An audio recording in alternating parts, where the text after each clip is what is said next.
Morning everybody, Qroo here.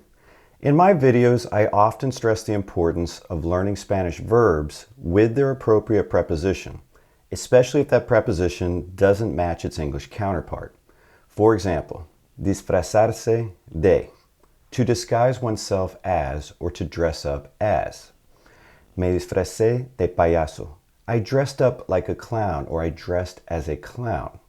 You see that de in Spanish doesn't match the English counterpart because sometimes we're saying as something or like something, but that's not de.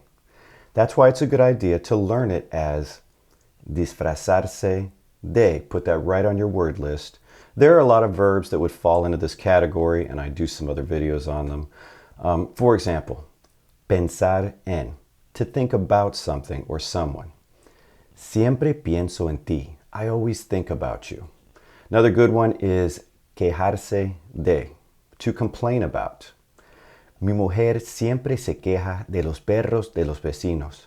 My wife always complains about the neighbor's dogs. If you noticed, all of the examples that I gave you for those three verbs were all statements.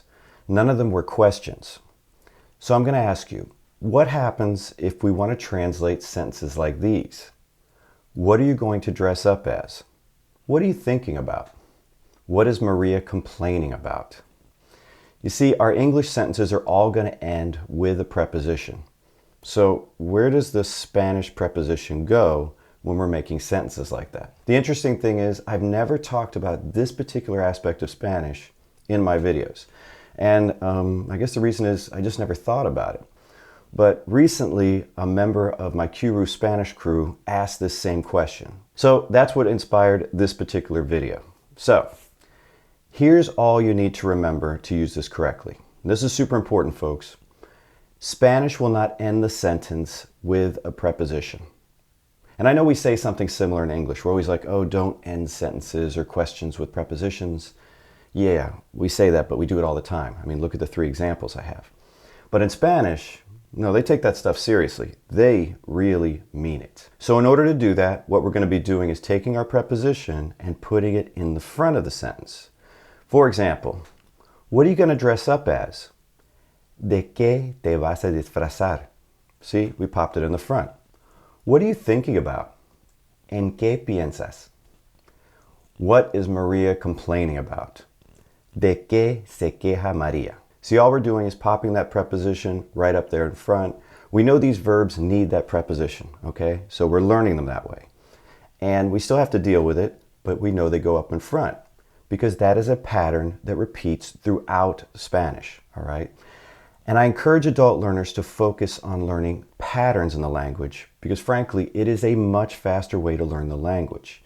Because once you know a pattern, you can repeat it with different vocabulary and actually create grammatically correct sentences that you may never have heard or seen in your whole life. So let's see if you can do it. I'm going to give you a simple one here because, well, I don't know your level of Spanish, so I'm going to keep it simple.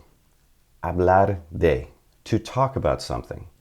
And I'm going to go ahead and put in a statement for you. I want to talk about the party.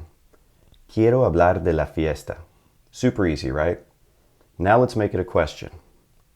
What do you want to talk about? Remember our pattern, right? It's all about patterns. What's your answer? ¿De qué quieres hablar? ¿De qué quieres hablar? We just popped it right up there in front. Why?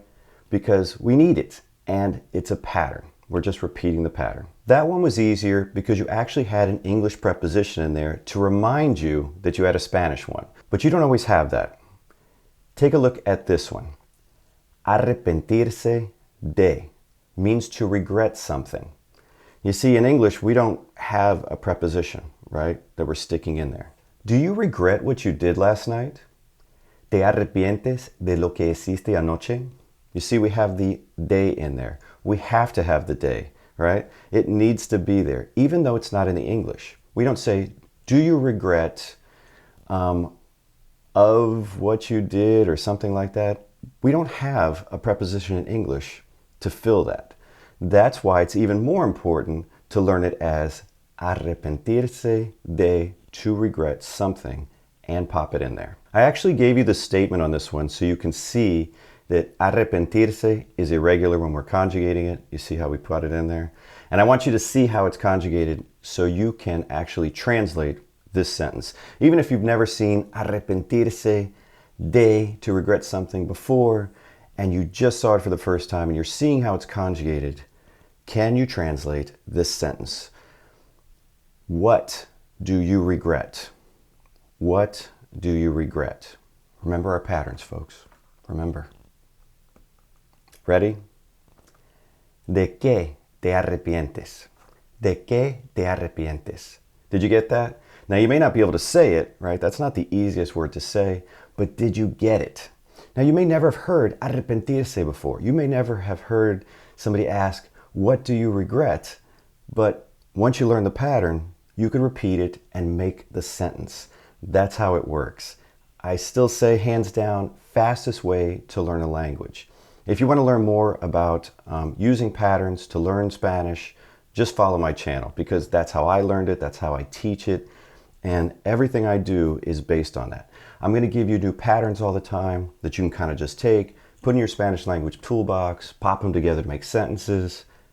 I think you're going to love it. Anyway, well, that's it for the video. I hope you enjoyed it. If you did, don't forget to give me a thumbs up. And until next time, hasta luego.